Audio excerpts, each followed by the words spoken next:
We're back today. We got a whole bunch of stuff to do our fuel system with. We're missing a couple fittings. I accidentally ordered the wrong size. That's on me. Should have looked into it a little more. Didn't. My fault. My bad. We'll have them for next time. But for today, we got a whole bunch of stuff I'll show you guys here in a second. And yeah, we pretty much have everything to do a complete fuel system. We got the fuel lines. We got everything. We got some 6AN line here. It comes with a whole bunch of different like angled fittings and stuff in there. Some 8AN, that's going to be our feed. 6AN will be our return. We got a regulator here. Everything you see here is the Amazon special. We got the Aeromotive 340 fuel pump. All the stuff that comes with it. Then we have our alternator relocation bracket. So hopefully we're going to get our alternator out of the way of our AN lines on our intake, off our fuel rails. We got the Ujoint, which is already in the drive shaft. I'll show you guys here in a second. Thank God we found the right one online. I got tired of chasing them around at the parts store.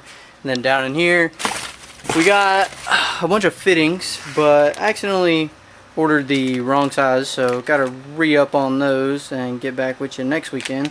But for now, we've got a fuel pump, we've got all the fuel lines, and we've got alternator relocation bracket, which is a couple different pieces, so I'm not really too sure how that's going to go together. It's about the cheapest one I could find on Amazon, so I bought it, but I'm not having too good of luck this week, so we'll see how that pans out for us. Just got this U-joint in, didn't even film it because like I said in the last video, U-joints are always a nightmare, but I ended up ordering a 1310 to S44 U-joint on Amazon. It was like 20-30 bucks, and it fit right off in there. It's got the outside clips and the inside clips like we need. We got our Mustang drive shaft on our Turbo 350 yoke, and that's all ready to go.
Alrighty guys, so we went ahead and threw our alternator bracket on there.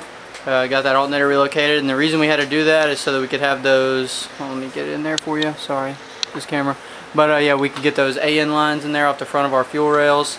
Now we got, like I said, all this stuff laying over here, minus the fittings for the back of the rail and the fittings for the fuel pump. We got the wrong quick connect thingies for the fuel pump, the ones that snap on there to AN adapters, and then I got the wrong size for my fuel rail, which is totally on me because I could have just looked and known, but I didn't think, and I just asked and I didn't pay attention. But anyways, we got that bracket on there. Does alright, looks alright. I mean, there's not much you can say about a billet alternator bracket, but it does the trick, I reckon. We're back, new day, a couple days later. Ended up, let me flip the camera around here. Ended up getting a fitting from a buddy, so I do have the dash 8. Oh, okay, that's blurry there, folks. Hold on. All right. So I got the dash 8 ORV to the 8AN right there, and then on the other side, we're just running a plug on that side, if you can see there. So we got that capped off. Right now, working on building a mount for our fuel pressure regulator. It's going to mount somewhere up over here, and then we're going to run the lines to it, but I'll get back with you on that, but we got to make a mount. We're going to mount it to the firewall because there's not really anywhere else to mount it in here with no wheel wells or anything like that, so the firewall is the best place for right now. And if we run into problems with tech or something somewhere later down the line, then we'll switch that up, but that's the solution for now.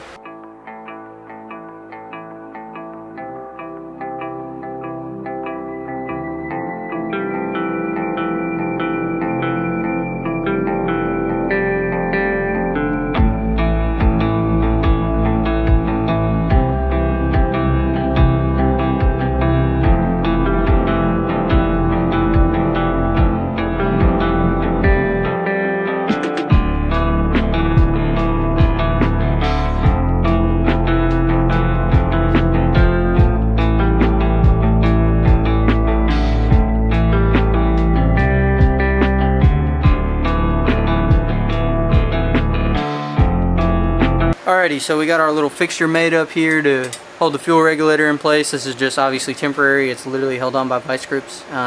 So anyways, that was just so we could get everything routed out for right now. Doing alright. We got dash 8 feed, like I said, dash 6 return. It's running all the way down the car, obviously, and then we just got it coming out the trunk for right now because we didn't put our new fuel pump in yet. We still got to get some of the fittings for that, but we got the fuel pump right in there, so we just got to get the little snap-on fittings to AN adapters, so that way we can hook those to the feed and the return line up to the fuel pump, and then we'll be good. And yeah, so then we'll pretty much have a whole fuel system in it, and once we get a wiring harness in it, we should be ready to do something. So yeah, that's pretty much it for this video. Thank you all for watching. Like, comment, subscribe. We'll see you next time.